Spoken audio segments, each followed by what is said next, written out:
thank you ever so much for people for joining us today. I'm really excited to be having this conversation, leading this conversation with some fantastic guests from Amsterdam, New York, and London, discussing what it looks like to meaningfully embed data ethics in local government.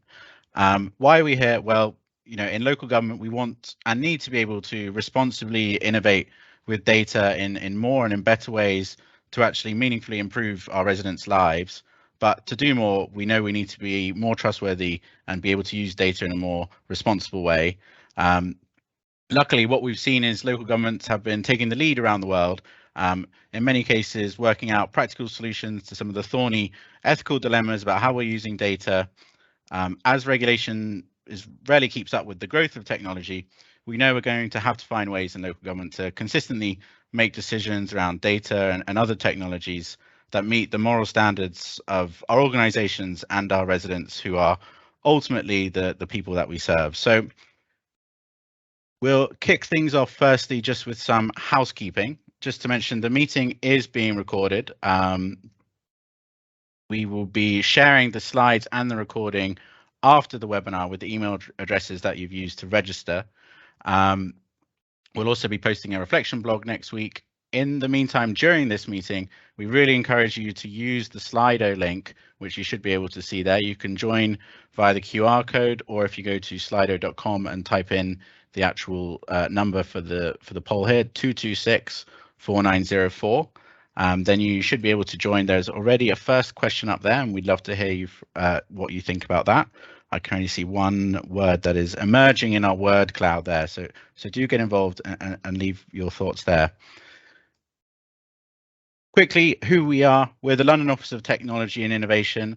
We're a group of 25 boroughs, as well as the Mayor of London in London, and we work to foster collaboration and innovation across our membership in areas including data and data innovation, but also other types of innovation around technology, digital skills.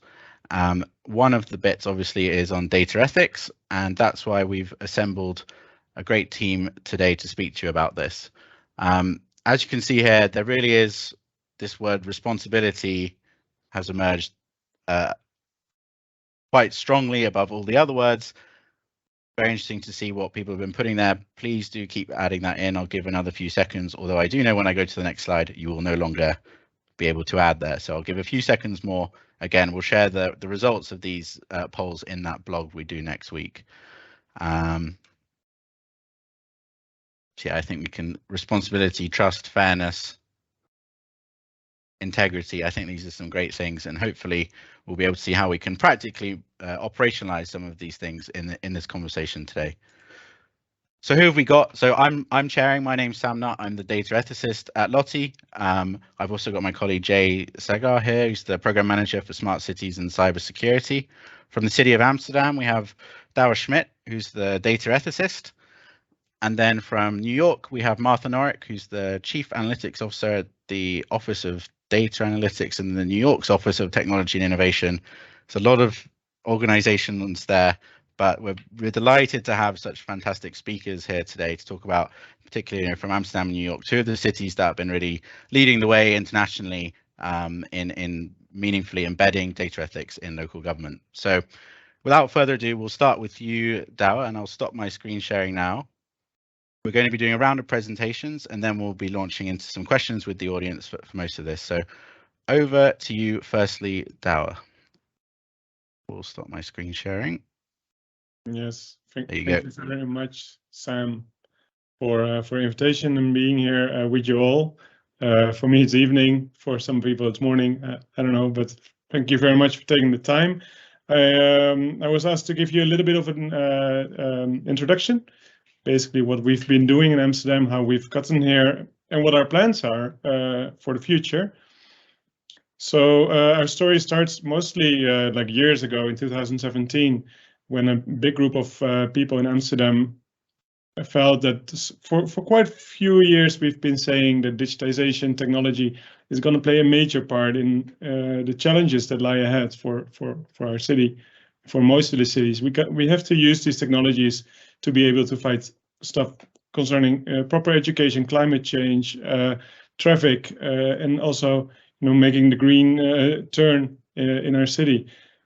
But in the end, a lot of people felt that these technologies that we're using every day are not necessarily designed with those values at the core. We've been using technologies that come to us from companies from all over the world, predominantly the hardware from China and software from the US, to facilitate our own goals. But not necessarily did we think about how the values that we think are important are already part and ingrained in the technology from the onset, from the design. So in 2017, a group of people came together, 60 different parties in the city, metropole city of Amsterdam, to say, so what are those values? What can we think of that is important, that we think should be taken into account when digitization and data become such a important place, take such an important place in our city. This became the Tada Manifesto. You can read it yourself now or at a later date at tada.city. These are 6 values, of which we are saying that not necessarily these are the 6 values that are the most important in our city, but these are 6 values that we feel are time and time again under threat when digitization or big data solutions come into play. They deal with topics like inclusion. Many people know that predominantly AI or facial recognition has problems with inclusion. We have problems with getting people on board. One in 5 people in Amsterdam can be considered digitally illiterate, so they are not able to use technology in the way that we think they should. There's also problems with open and transparent, being able to explain why we use technology. The city is in danger of becoming incomprehensible, that you as a citizens are subjected to rulings, that you get fines or things are said about you, but you don't really know why, based on what database, where did the decision come from. So open and transparent, inclusivity, but also how do you involve citizens, have a right to say in what kind of technology is going to be used, in the same way that we expect citizens to be part of public space infrastructure. If we want to make a new square, we're going to have citizens involved, but if we make a new database, how do we involve citizens then? The Tada Manifesto was a big success, I could say, in a way that it really helped us to create a common knowledge or common language, I must say, a common language for the citizens to say the Tada Manifesto. These 6 values are something that we can all understand, can all relate to, and is something that we can use as an argument from now on. They say if a new technology is being deployed in the city, hey, but did you look at Tada Manifesto? Is there a Tada check being done? The city was in 2018, when we had local elections, the new coalition also embraced the manifesto and said, yes, from now on, the digital agenda for the city is going to be focused on upholding and promoting these 6 values. But how? When we came to that point, a lot of course, people working at the city were kind of confused. People working already with technology we're suddenly thinking, okay, so there's new requirements to every kind of project that we have to take into account. No longer only money or deadlines are important, but these 6 values have to be taken into account. But we've also seen that many parts of the city that were not considered traditionally to have anything to do with data or technology were suddenly confronted with new technology.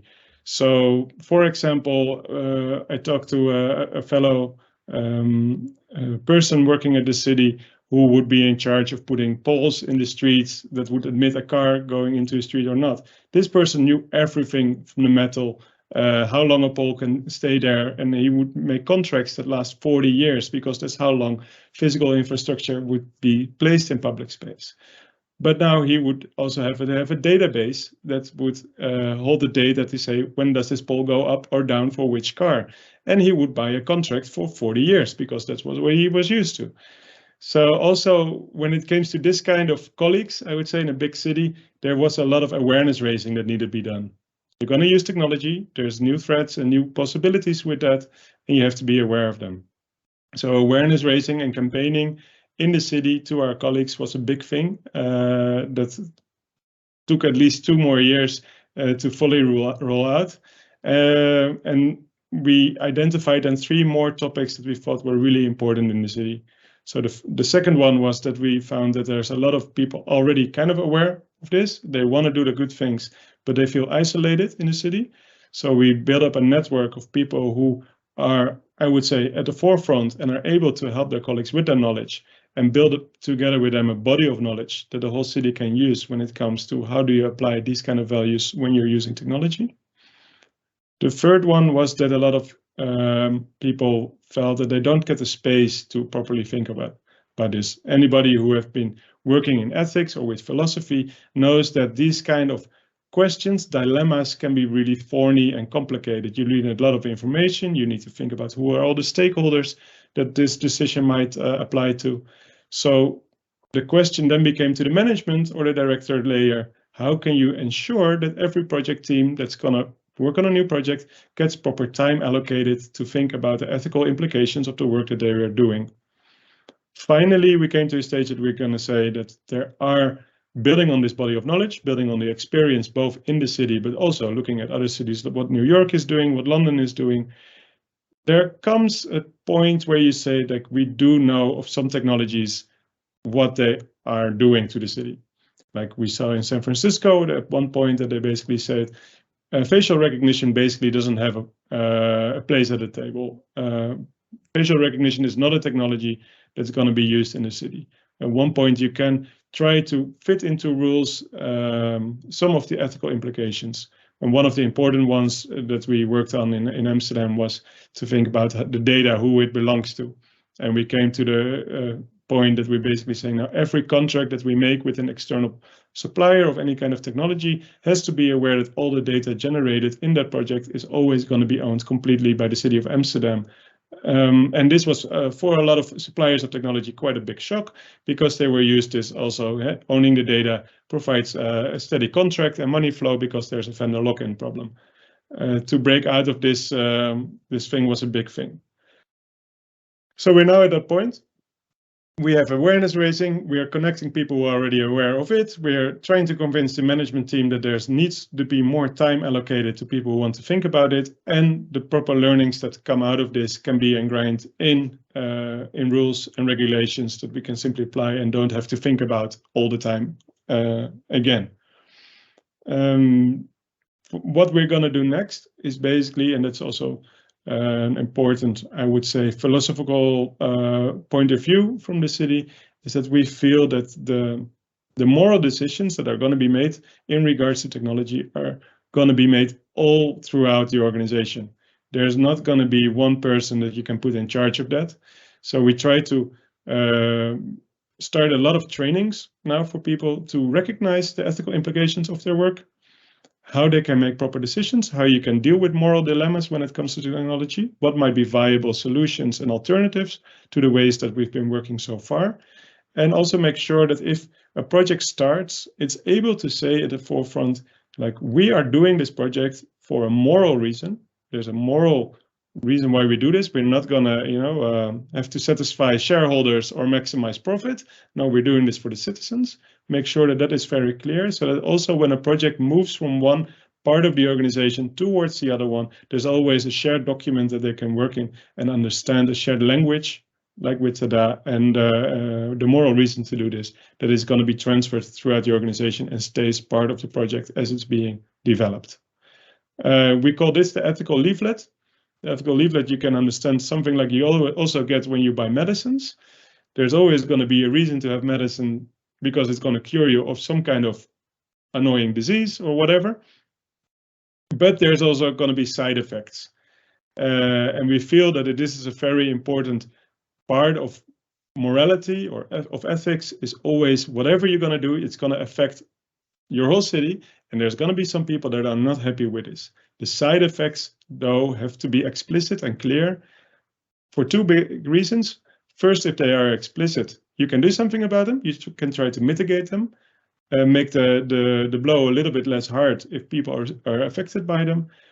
And of course, we hope to be able, by publishing the side effects of our actions openly in a public manner, they can also be a ground for public debate. Because this is the last illness, I would say, or the last defect, and something that we really have to think about altogether, is that The side effects of technology are very ill understood and not really part of public debate. Everybody has something to say about education, about waste issues, about energy crisis. But when it comes to technology, a lot of people just think, this is very complicated, I'll leave it to the experts.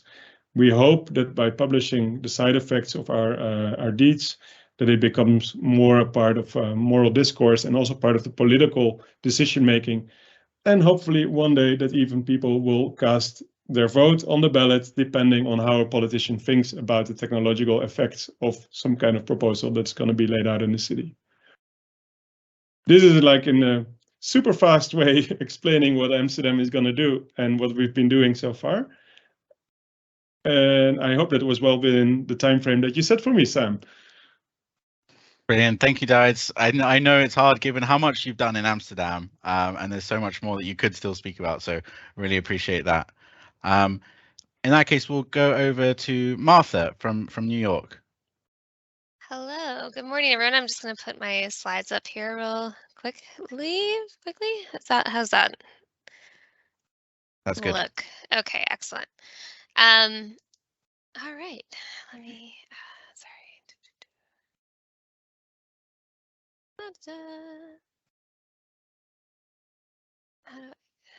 sorry, everyone.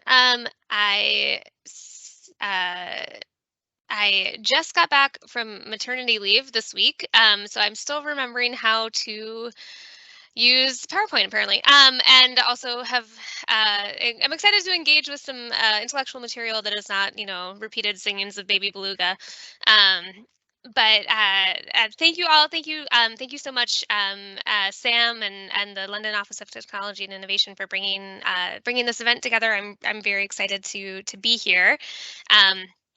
I wanted to start with just a little bit of, an introduction, both, my background and experience with working with data in the municipal local government context, and then also a little bit about our office and what we do. And I'm going to try to kind of just like weave in our data ethics journey and experience sort of through that lens as well, and then talk about a couple of sort of concrete examples of situations or projects or dilemmas that we face, and some specific to the New York to the American local government context, and some I think that are universal across all local governments. So a little bit about me. I have been the New York City's Chief Analytics Officer since January of 2021. Before becoming the city's Chief Analytics Officer, I worked in New York City extensively doing projects where we were linking social service information across agencies. So how trying to use data to understand how citizens are interacting with local government across multiple different programs. So I think from the outside perspective, sometimes New Yorkers or citizens of a municipality assume that there must be like a magic database somewhere, right, where you can type in a citizen and see how many parking tickets they have and where their kid goes to school, and whether or not they have paid their property taxes or their water bill. And the reality is that all of that information lives in separate places and doesn't talk to each other. And it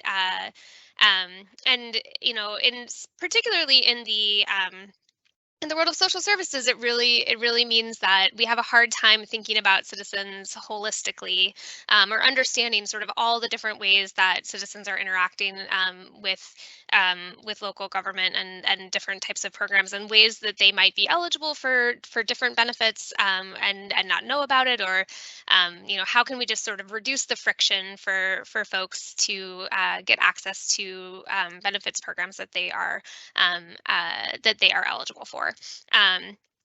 Obviously, whenever we're talking about data about people, that comes with huge sort of questions about data ethics and how that information is being used responsibly, and what data actually sort of represents and doesn't represent. So, from my sort of background, those are questions that we've really had to grapple with here in New York. Office of Data Analytics works with city agencies. There's over 50 agencies in New York City, and as I said, everybody is keeping their data in their own systems. There's no sort of universal view of a New Yorker across all the databases in New York City.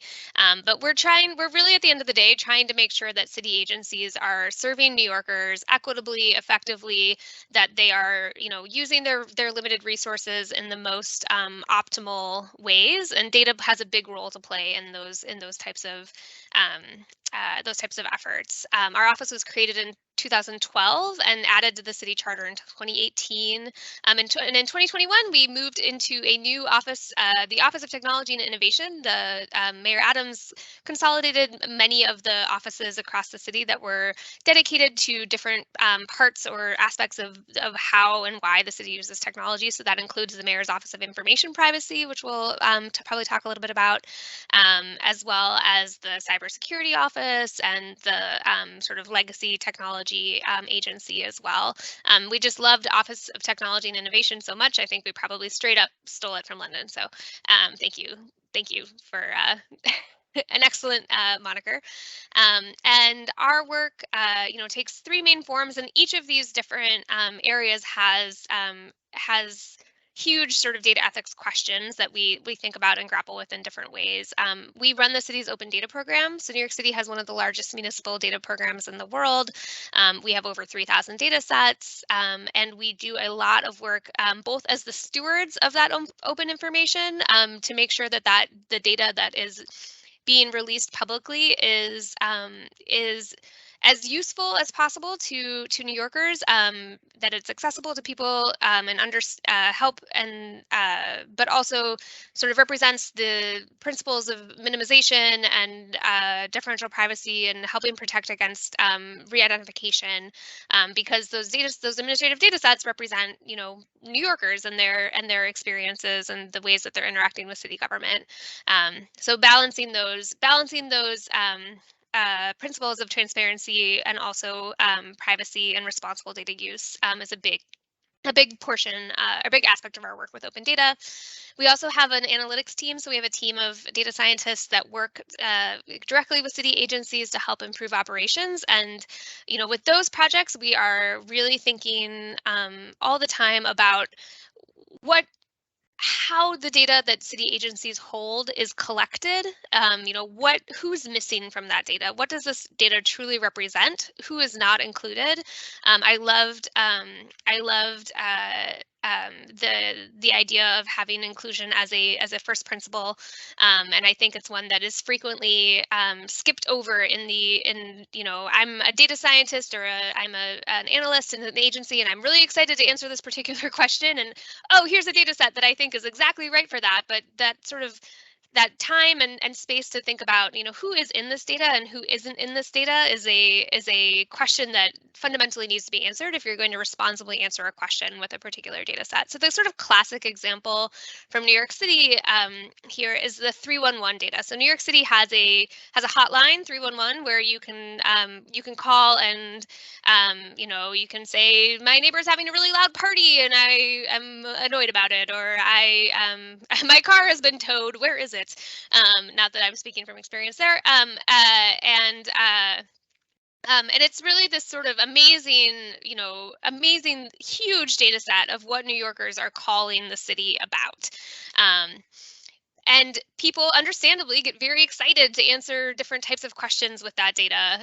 They want to know, where are there, where are people experiencing the most heat and hot water outages? What buildings or apartments are having the most trouble sort of maintaining their, where maybe there's an irresponsible landlord who's not obeying the law about heat and hot water. But importantly, if you're going to answer that question, you have to think about who is calling 311 and who is not calling 311. And we can see, stepping back, if you take a look at, whenever you have kind of an opportunity for a ground truth where that something has happened, or that there is a building with a heat or hot water outage, you can go back and look at that 311 data and see, when we see that there are not everyone is using 311 equally. You know, you have to feel comfortable calling the government. You have to have some trust that if you call the government, something will happen. You might need to be, you know, more comfortable. 311 is available in many different languages, but you still have to feel, you know, there's still that barrier of, you know, do I feel comfortable enough communicating with, you know, maybe in English, or or am I worried that I won't be able to communicate with the call taker? You know, maybe the more funny example is like, I'm 22 and I would rather die than call someone on the telephone. You know, there are disparate and inequitable usages of this system, and that those inequities are reflected in the data. So if you're going to use that data to answer a question, you have to be thinking about who is there and who is not there in that data set. And then finally, we have a big role to play in sort of engineering and governance citywide. So advancing citywide data infrastructure, and that I think, you know, again, really thinking about kind of from first principles, how do we make sure that we're getting the, you know, we have an opportunity to use data and to merge data together to help answer critical questions, but there has to be a why. There has to be sort of this principle of minimization and making sure that we're only sharing the data that is necessary to answer the question, and then and also making sure that you know, the retention policies, the cataloging, you know, making sure that all of that information is sort of being tracked and understood, so that we have a, you know, we can if it ever comes to question, you know, we know why data went from point A to point B, how much data went, what that data represented, why it was shared, and for what purpose. So, you know, and one, you know, I loved this image because I think this is a big, you know, a big goal of ours is basically, you know, particularly in the United States, where we don't have kind of an overarching, you know, GDPR style law about data privacy, or you know, any, you know, some of the ways that, and I know we're going to talk more about the limitations of GDPR and sort of whether or not that is the, you know, an extensive enough model for sure. But in the United States, we don't even have that. So what we have is this sort of patchwork of regulatory regimes, you know, from local laws to state law to federal law, and all of it interacts with the different types of data that the city is collecting. So criminal justice data has particular rules about how it can be used. Social services data have particular, you know, rules about how it can be used.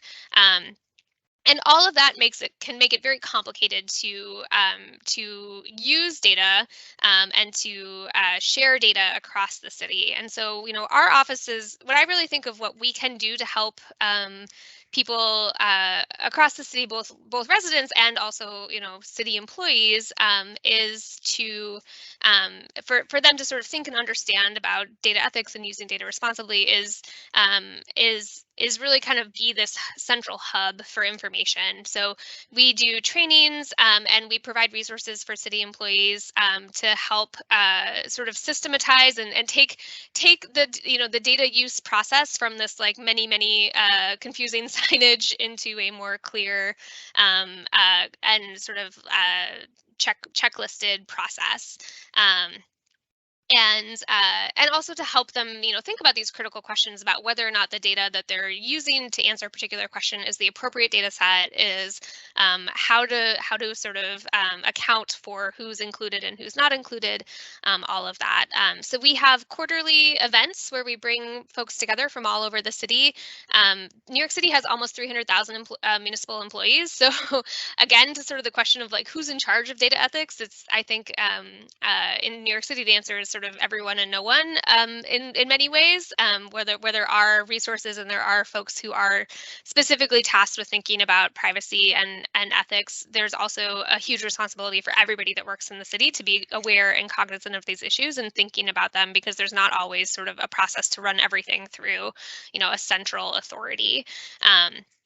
So trainings, template use cases, a resource library, cataloging. Again, I think this is a big thing. Like, can we help sort of create a process and make it easy for folks to understand, you know, what a particular data set has been used for previously. Here are all the use cases and all the ways that this data has been used or shared in previous for previous projects, and really kind of like help build on that knowledge base and not kind of reinvent the wheel every time we're going to a particular data set. Can we understand the limitations? Can we understand how, you know, ways that data is restricted by different laws, or ways that, you know, acceptable uses of that particular data?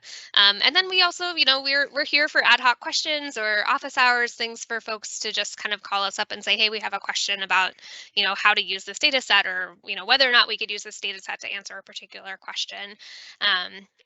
So yeah, that, I think I've lost track of time, so I'm going to stop. And thank you so much. This has been a really very interesting, and I'm sure we'll just get more interesting from here.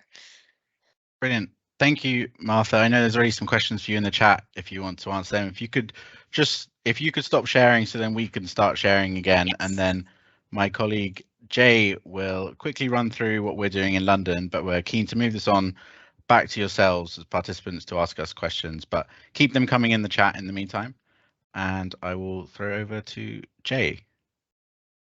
Yeah, hi everyone. So for LOTI, I think our journey around data ethics started basically from a belief that to do data projects really well, you need to get the data ethics right. And as an organisation, we're committed to supporting local government use data to deliver like real outcomes for citizens, you know, kind of similar to what we've heard already.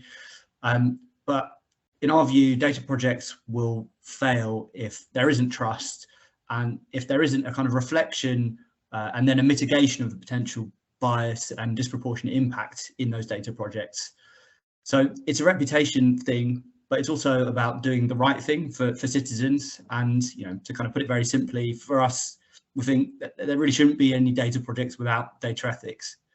There are a few really interesting things that have happened in London which have inspired our work in this space and really informed our thinking. So the Camden Data Charter actually came in response to an outcry around the use of CCTV near the council's offices. They recognised that, you know, following that outcry, that they didn't really understand how residents, or what residents thought, what their expectations were around how their data was used in the borough.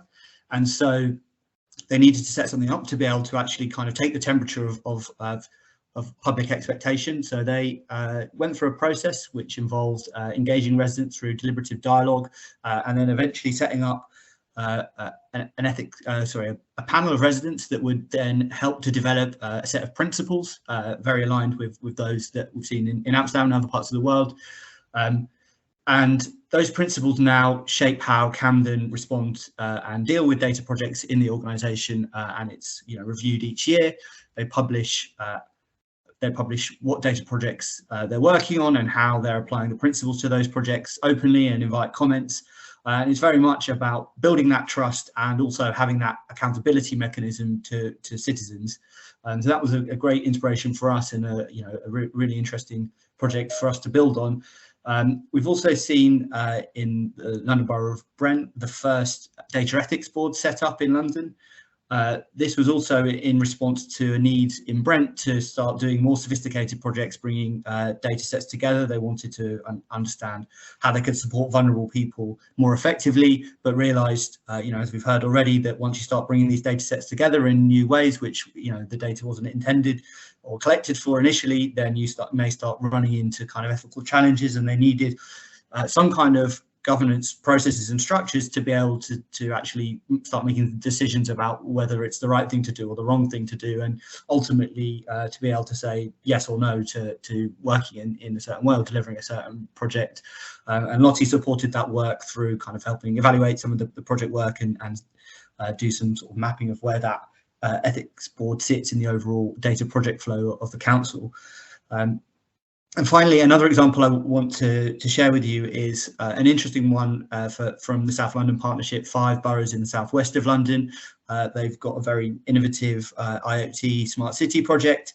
But obviously with kind of going into that IoT smart city sort of space, there are plenty of ethical concerns around how data might be collected and used with these sorts of technologies, you know, sensors put in the public domain and then lots of data analysed and decisions made.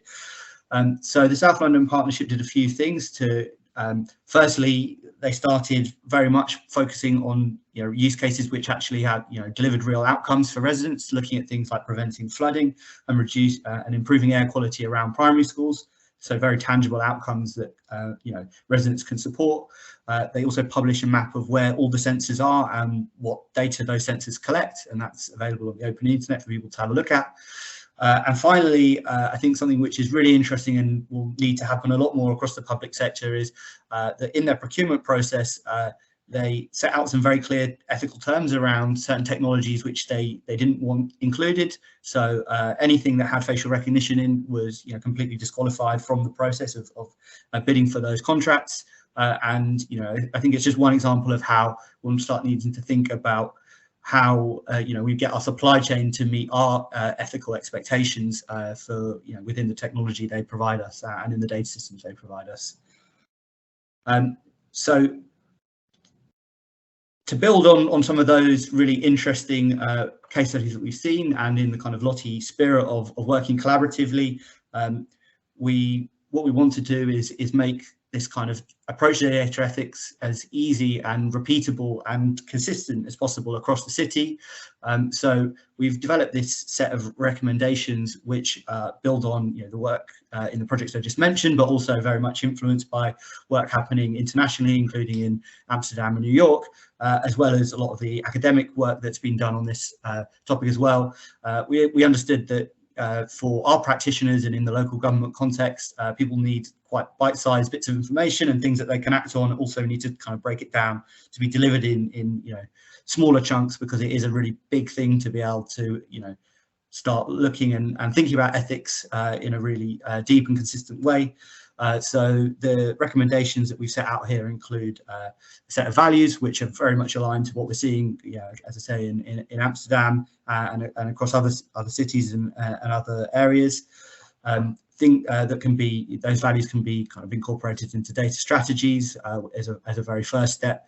And then we've got these 3 other areas where we think that you know, local government organisations can start building capability. So first is in the kind of resident engagement space, and that kind of has 2 lenses. One is in terms of transparency and telling people what you're doing, and the other one is in terms of listening, so making sure you kind of have the capability to actually understand what residents expect of you, and we've got kind of specific guidance that sits underneath each one of these points. On the governance and process side, you know, clearly to make sure that the ethics approach is not kind of very disjointed or only kind of exists in certain projects, you need to build kind of strong processes which the whole organisation recognise. And, you know, that starts with projects, I think. So there are recommendations on tools and how you might kind of implement them in projects, but it builds up to kind of a more consistent approach around decision making, which should take place across the whole organisation. And then finally, we also recognise that, you know, you need the skills in terms of individuals understanding how they can make ethical decisions and feeling empowered to be able to do that. And also there needs to be an organisational culture which actually supports people to think ethically and to be able to say, you know, no, we're not doing this project because, you know, we can't weigh up the risks and benefits and communicate them in a way which, you know, we think is acceptable. And across all of these recommendations, we've rated them across a level of maturity. So the kind of easier ones at the beginning of the list, and then the more difficult ones further down. Finally, in terms of supporting boroughs to actually implement this stuff, you know, as well as recommendations, we've started the data ethics service where we're supporting LOTI boroughs to work with us on specific projects. So we will help them apply ethical principles in that context. We'll also look at kind of wider organisational support, and there's an open invite across anyone and any organisation to engage with us around policy and technology questions where we really want to think deeply about the ethical implications. So if you're a LOTI borough that hasn't kind of already got in contact with us, there is still an opportunity to do that. So reach out, and anyone else who wants to talk about ethics, please speak to me and Sam, because we always want to have that conversation. I'll stop there so there's some time for questions. Brilliant. Thank you, Jay. Yes, there's one last piece of engagement we want to hear from you, but then I'm very keen to open up the floor to questions. So keep them coming in the chat and also in the Q&A in Slido. I see there's already a few in Slido. So we've got firstly just some links on our website, and we'll be sharing the slide deck for all the LOTI bits. Having heard that, I'm very curious to hear, we've got a really good group of people who've signed up. I want to understand basically, how do you think your organization's doing? Very curious to hear that. We'll be doing that by using the ODI, have a data ethics maturity model. So there are 5 levels, the starter level being initial, and it's all around what processes, governance processes, and tools are you using in your organization. And level 1 is effectively there are no processes, or if there are, it's completely inconsistent. That sort of middle level is you have some processes, they're pretty consistent, but it's not really widely adopted. And that high end is, okay, you've got some really good processes, everyone's doing them, and you're also very reflective on what you're doing, and you're constantly seeking to improve. So very curious to hear what people are putting in. I know I've just opened the poll in Slido, so I'll go on to the next slide in case you've lost the link and you can join again. But we're seeing most of the answers so far coming in towards the lower end, which from our conversations with the team at the ODI who created this model definitely is more what we're expecting from public sector. I think the key message really for us is that we need to do a lot of learning by doing, developing some of these standards, understanding how we can do kind of what New York and Amsterdam have been doing in really fostering like organization-wide cultures to use consistently some of these standards and tools that are emerging. So I think definitely around this 2.6 score. I might even suggest that I think that's a little bit high. I think from my conversations we've had, it's probably a little bit lower than that. Don't worry, voting's anonymous though, so we won't know exactly what organization you're from what score you've given. I will quickly go through. I think it's really interesting context to understand as well 3 findings from recent studies about what the public think about how we use data in terms of local government, and this is in the UK. So the first thing is this is a study that happened over the summer. 70% of Brits want the government to work to higher standards for data protection than what is set out in the law, so in GDPR. So if we're guided by the law exclusively, we're not meeting the standards that our residents expect of us. I think it's a really important starting point. Secondly, to understand relatively how we're perceived by people, big tech is more trusted than government, and this is from a study from the Center for Data Ethics and Innovation. You'll see we're slightly more trusted than social media companies who are the least trusted. And personally, I think that's both a shame, but also understandable in a way when you've seen some, governments have made mistakes with data. And also I think governments should be held to the highest of standards when it comes to data, given the power that we have in how we use data and the decisions we make. So I think it's a real imperative there for us to do as much as we can to improve how we use data to foster that trust. Lastly, it's actually worse amongst those who are digitally excluded. So those who are already not benefiting from the uses of the new technology are also those who trust us the least. 57% of digitally excluded people are, I think it's actually uncomfortable sharing their data compared to 39% of the adult sample, whereas and 27% trust the government to keep their data safe compared to 45% of the whole sample. So those who are already losing out from the benefits of technology are also those who are least comfortable trusting governments, which in turn excludes them from the process by which they might then benefit from technology. So it's a real one that we have a sticky question there that we have to work to break. So without further ado, keep your questions coming in.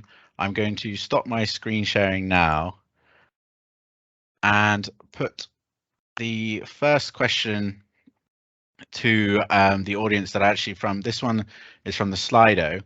So it's on the public dialogue. So I know in most cities, this is the sort of thing that's been happening. How did that dialogue start with the public, and what's their reaction when they are engaged in this way? And whoever wants to jump in, I know Jay, you've done some really good work with Camden, but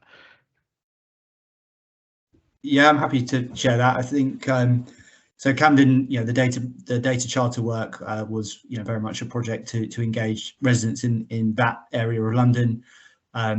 The panel is meant to be sort of reflective rather than representative of citizens, but it changes each year. They use the local engagement team in the council to find a representative enough sample of local residents. And there are also kind of, as I mentioned, the deliberative engagement process, which kind of goes beyond the panel. In terms of kind of what is found out, I think some of the really interesting insights that came from the Camden work is, and I think this reflects what Martha said, I think residents don't always just say, no, don't use my data. They often say, have an expectation that you can do more sophisticated things with data than you actually can.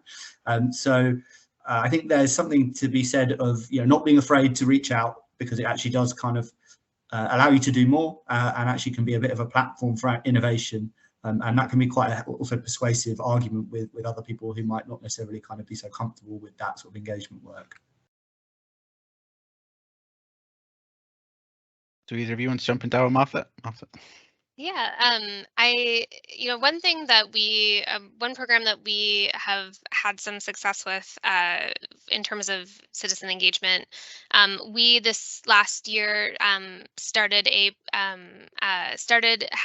holding public trainings on open data, hosted by a cohort of volunteers called Open Data Ambassadors, and frequently those are folks that may work as librarians, or we've been doing this program sort of also in partnership with some public libraries in the city, and I think Jay is absolutely right. Like there's a wide range of people's understanding of what data government is collecting, and also how that's being used.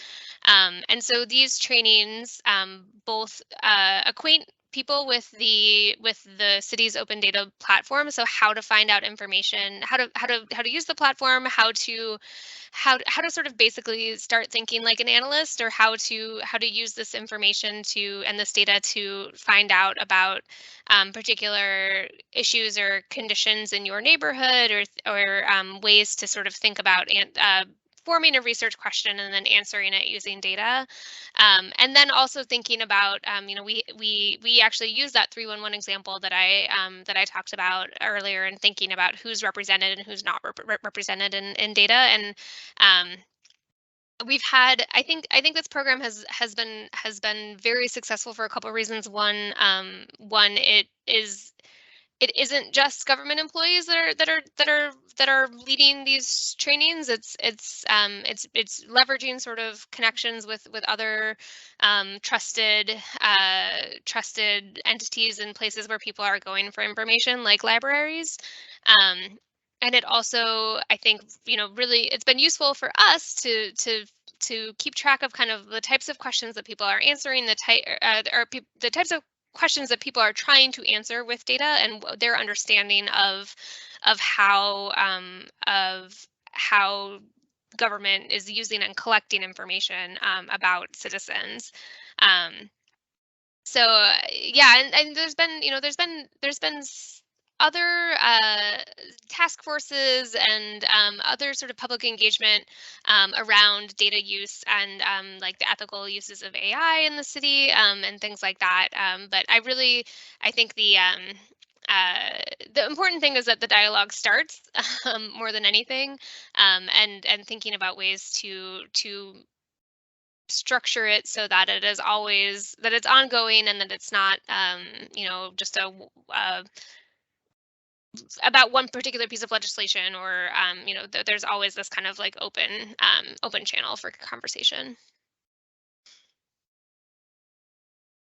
I don't know, Dara, if you had anything to ask, but there was another question I had lined up, and maybe I could go to you for that one. It was on how you actually measure, how you actually assess whether a bit of AI is built in terms of the socio-technical, so the technical side and the non-technical dimensions. And do you share those sort of dimensions in public? I thought that might be a good one for Amsterdam with your work. You've done some algorithm register and some other bits and pieces. I'm not quite sure if I completely understand your question, Sam. Where did you see that? Sorry. So it's in the chat from EJS. So how do you measure the AI? Slido chat. So yeah, we've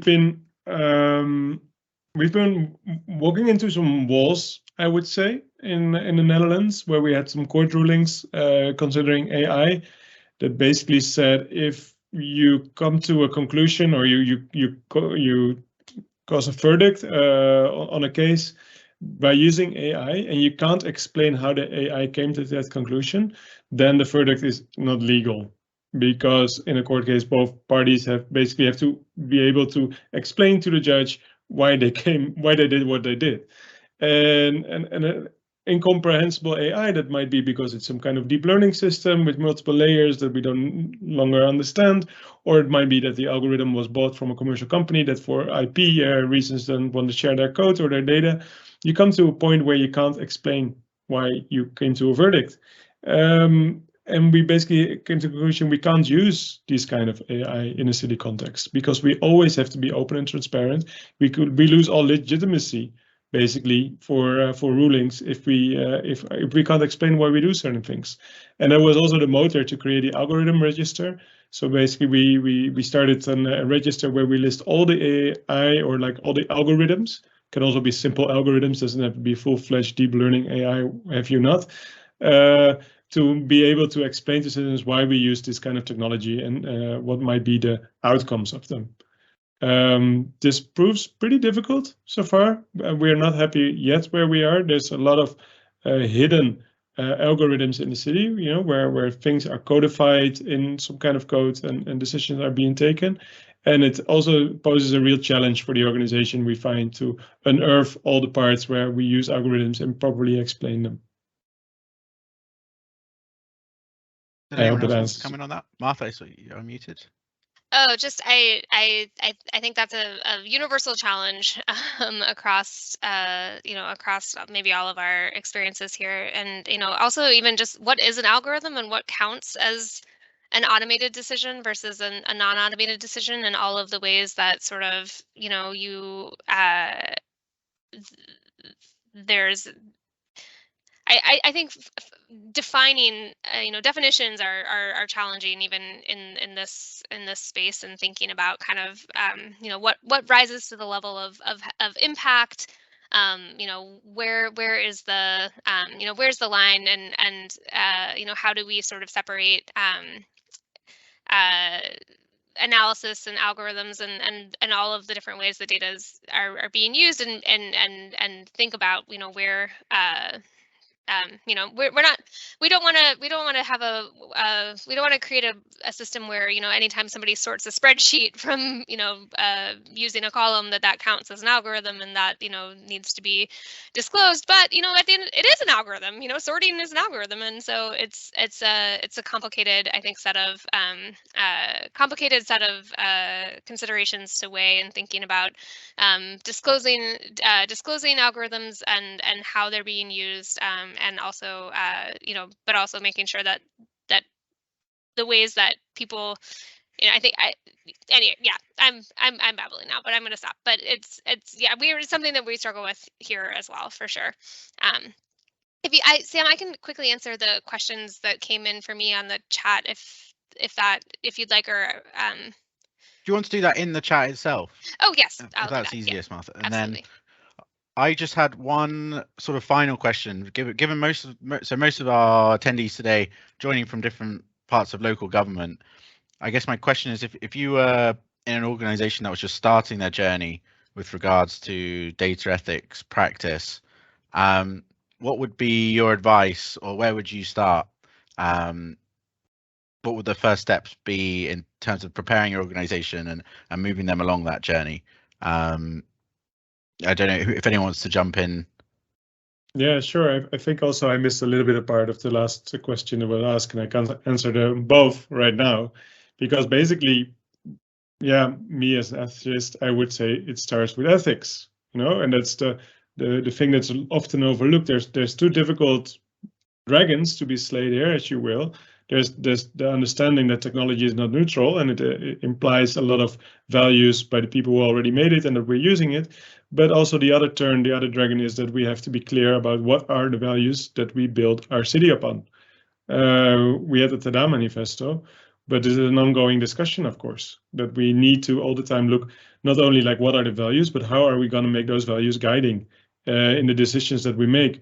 Ethics is often being used as a simple word, like you have to be ethical, but ethical can mean so many things. Like, are you going to be relativist? Are you going to be a deontologist? Are you going to look at Kant? You know, there's different kind of ethics that you can apply in every kind of culture that you live in. People will be inclined to use the one or the other a little bit more.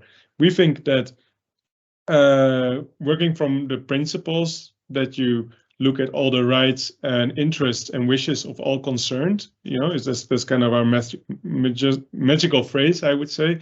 Always take the rights, the interests, and the wishes of all people concerned into account is a starting point. And how do you make sure that the people that do the actual work, every time they make an important decision, have the space to think about this? They first have to know that they have to think about it, and then they have to get a space. So this would be a very basic starting point that I think a lot of people overlook, and they think, I work in a public service, I'll just do as I'm told, and forego the individual position that I actually have as a professional to make an informed decision about the moral implications of my work. So put people in a position where they do feel that a responsibility would be a very important starting point.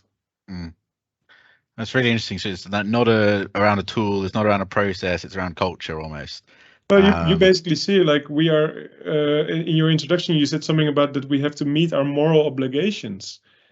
The technology that we're using is just a tool. We first have to have a vision, and like, what is the society that we want to live in? What is human? And if you look at, for instance, at the technologies that are currently being developed by the investments of SoftBank going to Facebook or Meta, you know, there's technology first. We first have a VR glass. We're first going to build a metaverse, and then we're going to look at, does this actually apply and make anybody happy? You know, and this is the wrong way around. And we're luckily in a position, you know, not having to have shareholders of SoftBank happy, that we can work differently. That we first think, what is this city? How are our children going to grow up here? Congratulations to you, Marta, by the way, in the children department. Thank you. But of course, and then afterwards come the tools. Like, how can we achieve what we want to build here, and how can we achieve the society that we want to live in? Yeah, no, it's a great answer, and it's not one that will be easy to follow. But I'll ask Jay and Martha, if you want to follow that, just really quickly, what would your first steps be for another local authority? Yeah, I think establish those set of values. I think that they're pretty kind of universal at the high level principles, so that's a relatively easy thing to do, and use that to start building buy-in and support across your organization as the first step. I, for one, definitely want my daughter to grow up in a world where VR avatars have legs. So it's, you know, critical. That's critical for me. No, I concur. I think, you know, starting from first principles is very is a way to sort of make all of the subsequent choices and decisions that you will face, you know, to have some scaffolding to look back to and to you know, to take that moment and step back and say, is this serving the purpose and the goal and you know, does it align with our values as folks who are in public service and are here to make sure that everybody in the city of New York has, you know, opportunity to live the best version of their life. And yeah, I think it's exciting to be able to consider these questions in such a meaningful context as local government, and in a place and an arena where we're really, you know, touching the lives of everyone that we live with. Brilliant. Well, I think that's a very inspiring message to end on. So I just want to give a massive thank you to the speakers today for joining us, and also for so many of you for joining us. I know people from all across the world coming. So I really appreciate it. It was a really interesting conversation. I'm really excited to write up my notes and share them next week in a blog. So please keep your eye out for that. Otherwise, just to reiterate for the LOTI members on the call, Jay's offer, if you want to work with us on data ethics, we'd love to work with you. So please do reach out to us. Otherwise, I wish everyone a great rest of day, wherever that time of day is, and keep working on data ethics and embedding it in local government. We really want to see what everyone else is up to and share and collaborate moving forwards. So best of luck. And without further ado, I'll end the webinar there. So thank you again. Thank you. Thank you very much, Sam. Bye, Marta. Bye, Joe. Bye.